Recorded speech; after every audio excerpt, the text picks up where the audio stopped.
Chers amis, Shavua Tov, Beshem Hashem Naaseh Ve'Natzliach. Nous sommes Motzei Shabbat. J'ai préféré faire le shiur Bezrat Hashem sur le Baal Shem Tov, une histoire du Baal Shem Tov.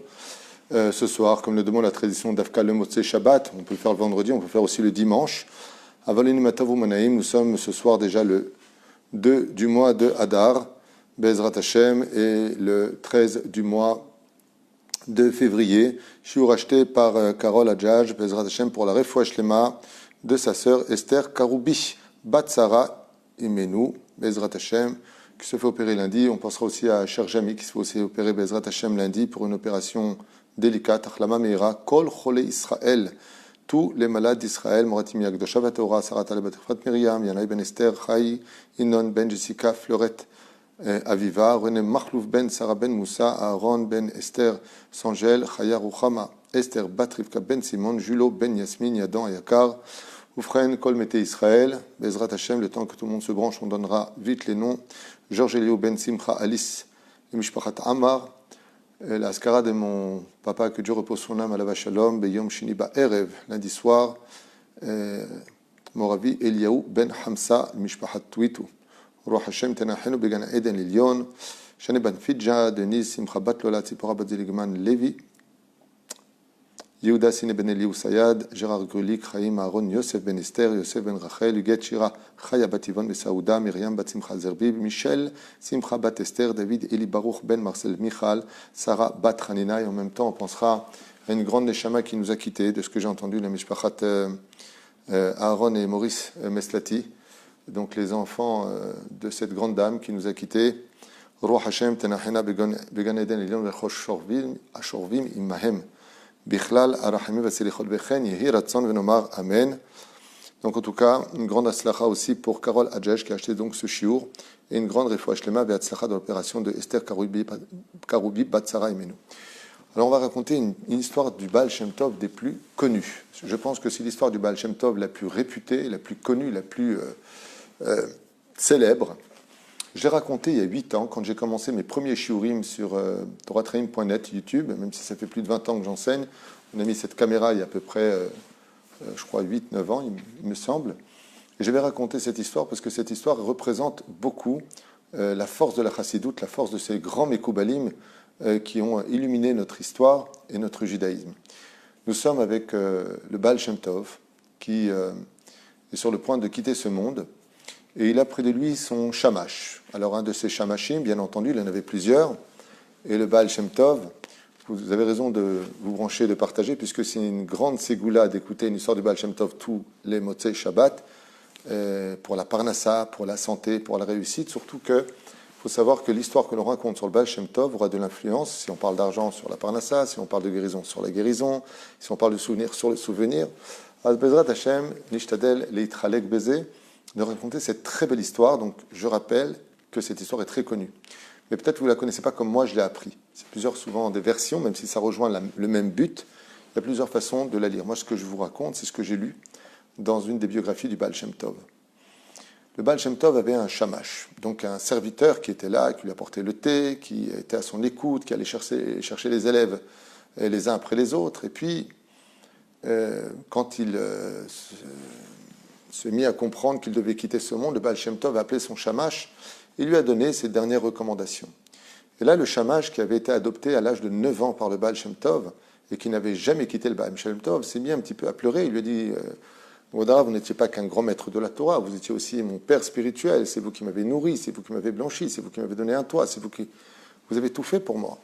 Et maintenant, moi, comment je vais faire quand vous allez partir de ce monde ? J'ai certes un certain âge aujourd'hui, mais j'ai toujours été dépendant de vous depuis l'âge de mes 9 ans. Alors le Baal Shem Tov lui a proposé de gagner sa vie en allant raconter les histoires de la chassidoute. Et pourquoi ? Comme l'avait enseigné le Baal Shem Tov ainsi que Rabbi Nachman de Breslev, le fait de raconter les biographies, les actions, les miracles qu'ont vécu nos rabbanim, qu'ils soient de Tunisie, du Maroc, d'Algérie, de Syrie, de Libye, d'Égypte ou du monde ashkénaze, peu importe, toutes les histoires que nous racontons sur nos chachamim, non seulement réveillent la émouna dans le sein du peuple d'Israël, mais en plus de ça rapprochent la Géoula. Rabbi Nachman dit que la Géoula dépend essentiellement des histoires que l'on rapportera à table en parlant de nos rabbanim.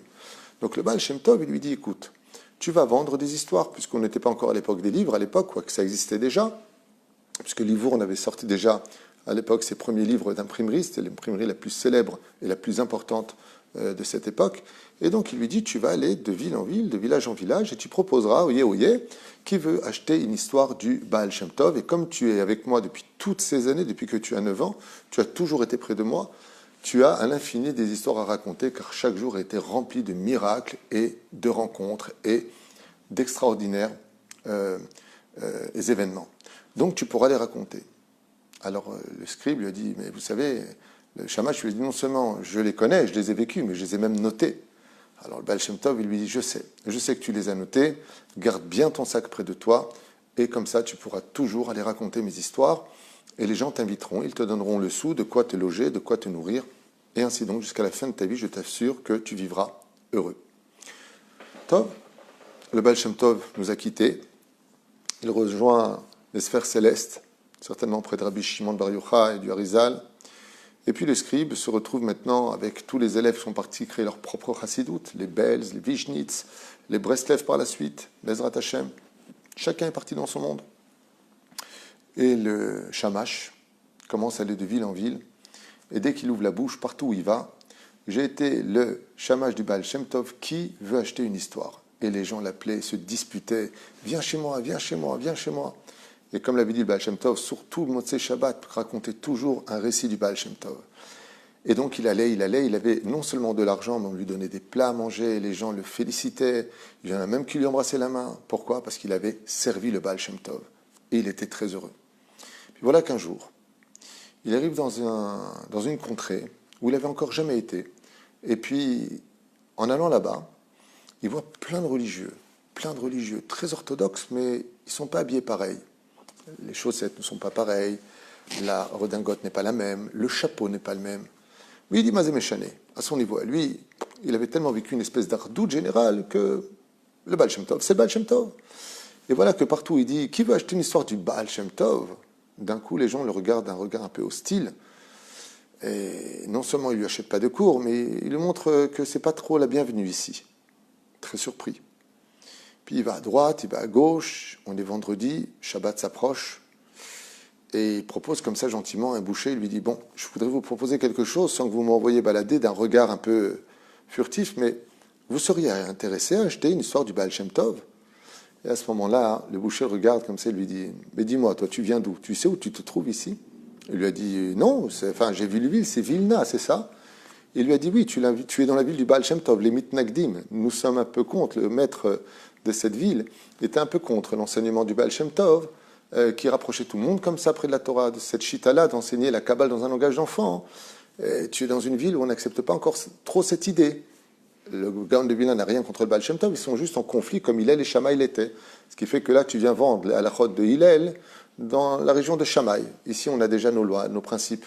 C'est pour ça que tu n'arrives pas à les vendre. Il dit, ah, je comprends, j'avais entendu parler de ça.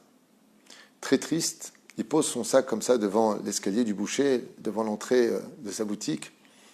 Et le boucher vient s'asseoir près de lui avec beaucoup de gentillesse. Il lui dit, écoute, Sadik, t'es pas venu ici pour rien.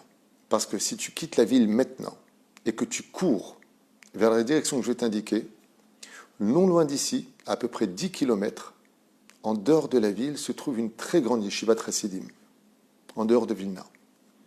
Et là-bas se trouve un très grand rave. Tu verras, il a une émanation qui sort de son visage. Et lui, par contre, est un fan du Baal Shem Tov.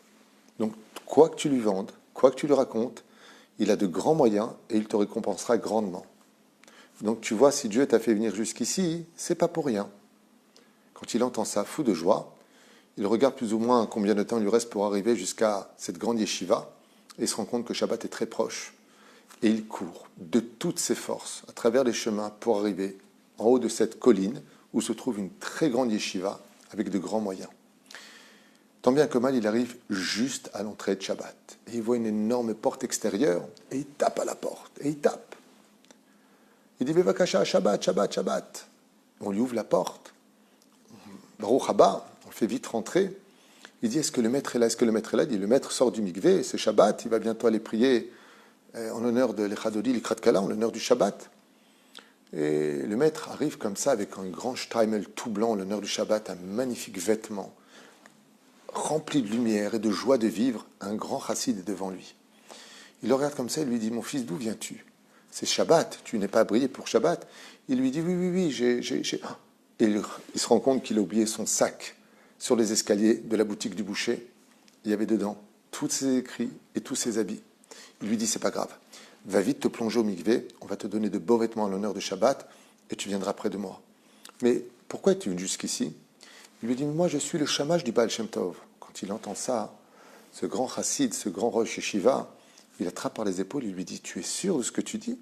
Tu es un des élèves, un des scribes, un des shamash du Baal Shem Tov? Il lui dit oui. Il lui dit, alors c'est le plus beau jour de ma vie de te recevoir. Tu t'assoiras près de moi, Bezrat Hashem, et à la Beth Knesset, et au Beth Midrash pendant mon shiur, et bien entendu à table, et tu nous raconteras une histoire. À ce moment-là, le shamash lui dit, Nachon, mais vous savez, je les vends, j'ai besoin de me nourrir. Il lui dit, ne t'inquiète pas. Raconte-moi juste une histoire du Baal Shem Tov, et tu auras de quoi de vivre pendant des mois. Quand il entend ça, le shamash, il dit, mais j'ai gagné le loto, l'extraordinaire l'histoire. Il va au mikvé, on l'habille de beaux habits blancs, comme le demande la chassidoute, comme l'écrit le Harizal en l'honneur du Shabbat Kodesh et des fêtes juives. Il vient chanter avec tous les élèves, plus de 400 élèves sont en train de crier, de chanter de tout leur cœur, les chadoli, les kratkala. De magnifiques repas sont présentés à l'ashkenaz, gefilte fish, avec la petite rondelle de citron, de carottes, la totale. Et voilà qu'à la fin du repas, le Rav dit à tous ses élèves, j'aurais voulu vous raconter un Dvar Torah magnifique sur la paracha de la semaine et sur la chassidoute, mais nous avons un invité de marque. Nous avons ici le scribe, le shamash du Baal Shem Tov. Donc j'aimerais lui donner la parole, parce que rien que d'entendre la biographie de notre maître, le Baal Shem Tov, c'est déjà un Dvar Torah qui comprend toutes les dimensions. Et il se retourne vers lui. Et là, pour la première fois de sa vie, bug total. Le shamash du Baal Shem Tov ne se souvient absolument plus de rien du tout. Le trou noir. Pour éviter une mauvaise ambiance, le Rosh Yeshiva, le Chassid, il le regarde comme ça et lui dit, écoute, tu es fatigué, tu as couru 10 km pour nous rejoindre de la ville de Vilna. Kol me'et Hashem, ne t'inquiète pas. Maintenant que tu as fait le mikvé, tu as bien mangé, c'est ce qui compte. Demain matin, si Dieu veut, encore une Seuda Shniya, pour la deuxième, Seuda Kiddush Rabbah, tu nous raconteras une histoire du Baal Shem Tov. Il dit, oui, mais c'est curieux, je ne m'en rappelle pas. Il lui dit, alors, tout est pour le bien. Moi, je ne suis pas inquiet. Et voilà que, à ce moment-là, eh bien, lui va dormir, très fatigué effectivement de son voyage, et ne comprend pas pourquoi toutes les histoires du Baal Shem Tov lui reviennent automatiquement dès qu'il est éloigné du Rosh Yeshiva. Et dès qu'il s'en approche, il se rend compte qu'il ne se rappelle plus du tout de rien. La reine miskin maose, Hashem erachem vishmor. Qu'est-ce que fait à ce moment-là le scribe? Il décide de se souvenir et de répéter des histoires du Baal Shem Tov toute la nuit, et il s'endort épuisé. Le lendemain matin, il va pour prier. Et puis, au moment où il arrive à la synagogue, il fait un clin d'œil au Rosh Yeshiva pour lui faire comprendre qu'il se rappelle de plein d'histoires du Baal Shem Tov. Et le Rav, il fait comme ça de loin, il n'y a pas de problème. Il prie Shacharit, il prie Moussaf, ils font le Kiddush. Et après le repas, une fois de plus, le Rosh Yeshiva regarde le shamash du Baal Shem Tov. Et là, il le regarde avec des yeux fixes, désemparés. Une fois de plus, un trou noir. L'histoire se répète pareil pour Seuda Shlishit. Le pire de l'histoire, c'est que quand Shabbat sort, il le regarde, il lui dit, est-ce que la mémoire est revenue par hasard? Il lui a dit non. J'ai aucune histoire à raconter, comme si qu'on me prenait, comme si qu'on m'enlevait toutes les histoires que j'avais racontées. Alors il lui a dit, c'est pas grave. Demain matin, je vous raccompagnerai Bezrat Hashem. C'est que ce n'était pas le moment pour nous d'entendre une histoire du Baal Shem Tov. Voilà que le dimanche matin arrive, le Rav sort une bourse d'argent et lui dit, tu n'es pas venu pour rien. Je sais que tu as besoin de vivre, prends cet argent avec toi chez le Chashavu Tov Tzadik. Rien que d'avoir serré la main, d'avoir vu le visage d'une personne qui a vécu avec le Baal Shem Tov, suffit amplement pour que tu sois récompensé pour de très très longs mois. Au moment où il vient pour fermer la porte et le raccompagner, le shamash bloque la porte avec son pied et lui dit, Zéou Gvodarav, Zéou, je me rappelle d'une histoire. Il n'y a qu'une seule histoire qui vient de me venir à l'esprit. Quand il entend ça, il lui dit, rentre.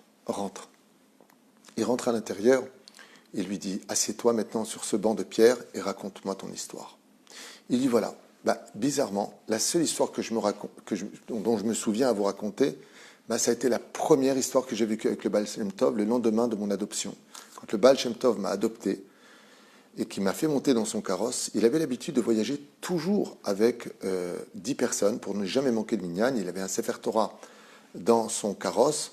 Et ainsi donc, le Baal Shem Tov pouvait aller à droite et à gauche avec une synagogue ambulante qui était toujours présente pour lui.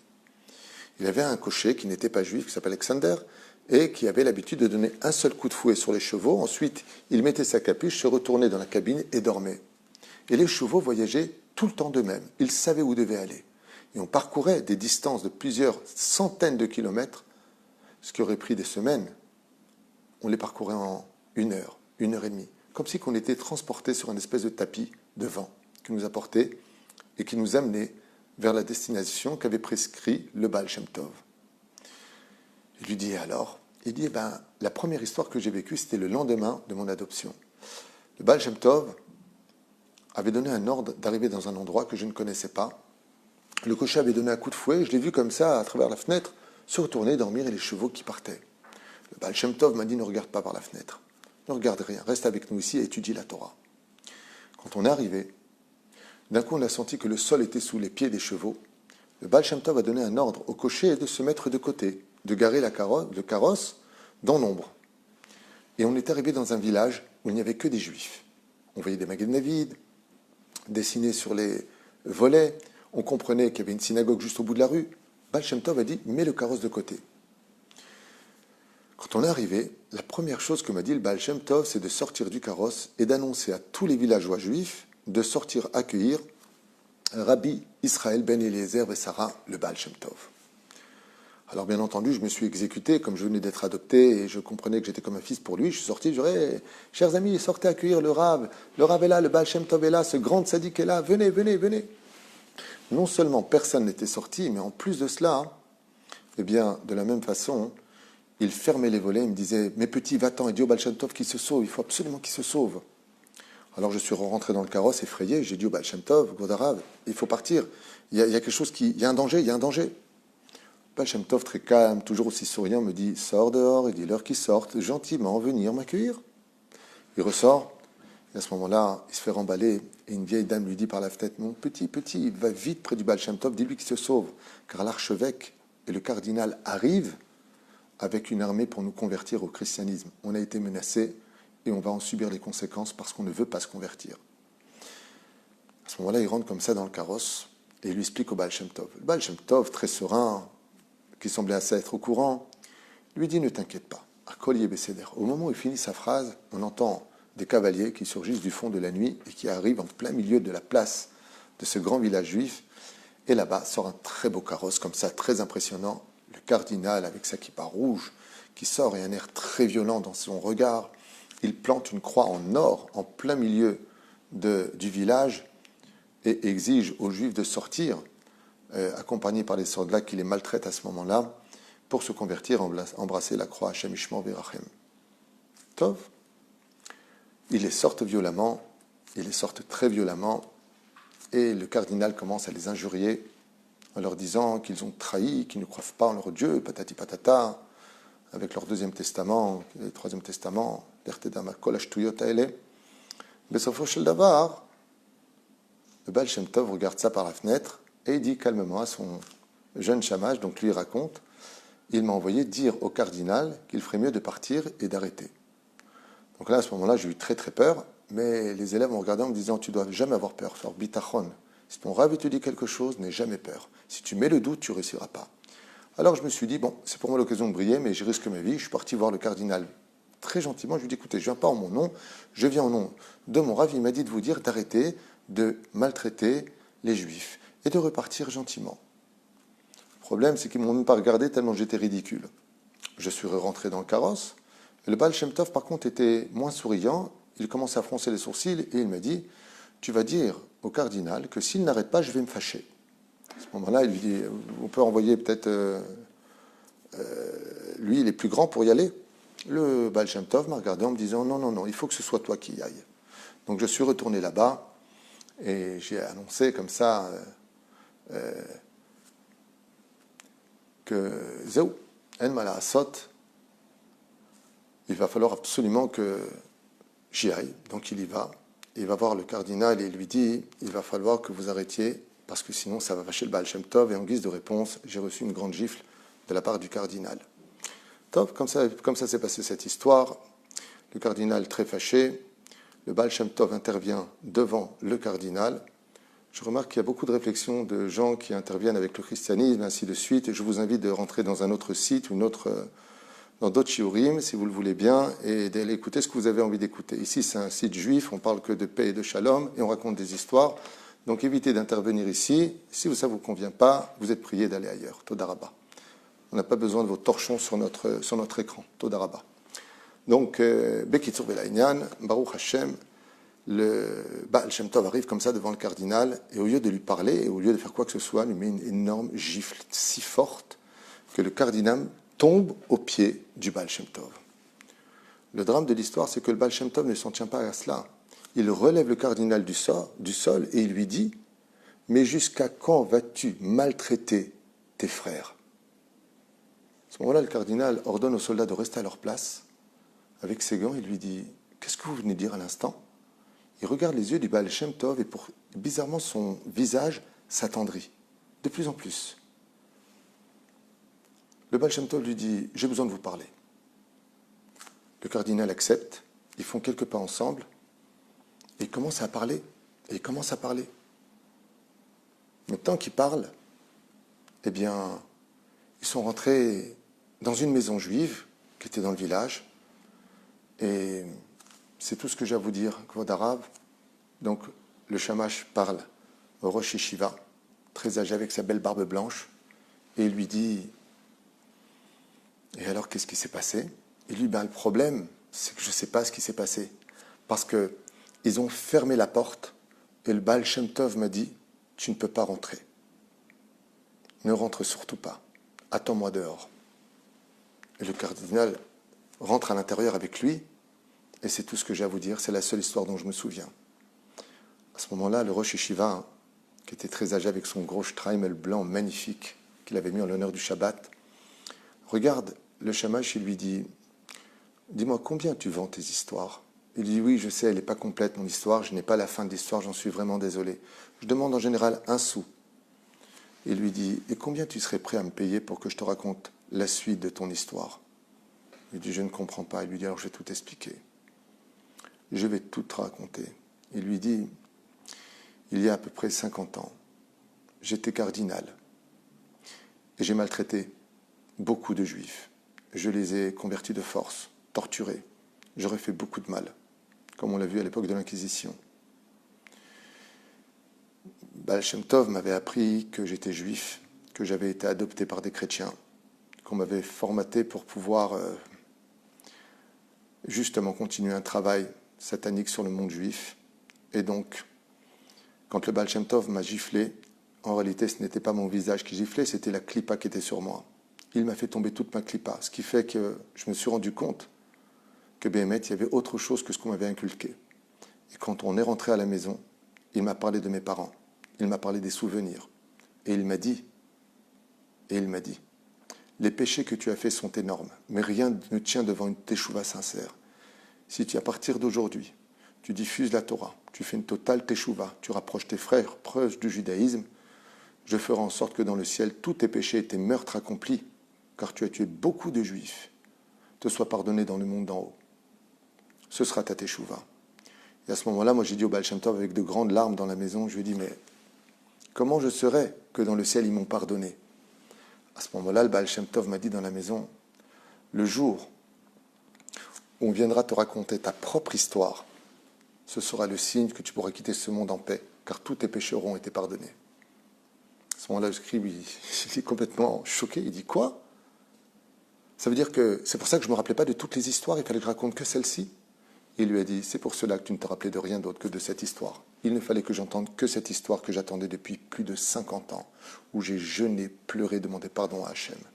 Pardon à Dieu d'avoir fait tellement de mal, d'avoir giflé des juifs, d'avoir converti des juifs, d'avoir fait tellement de mal à mon propre peuple, alors que moi-même, j'étais une étincelle de Dieu. Kachaya Maaseh.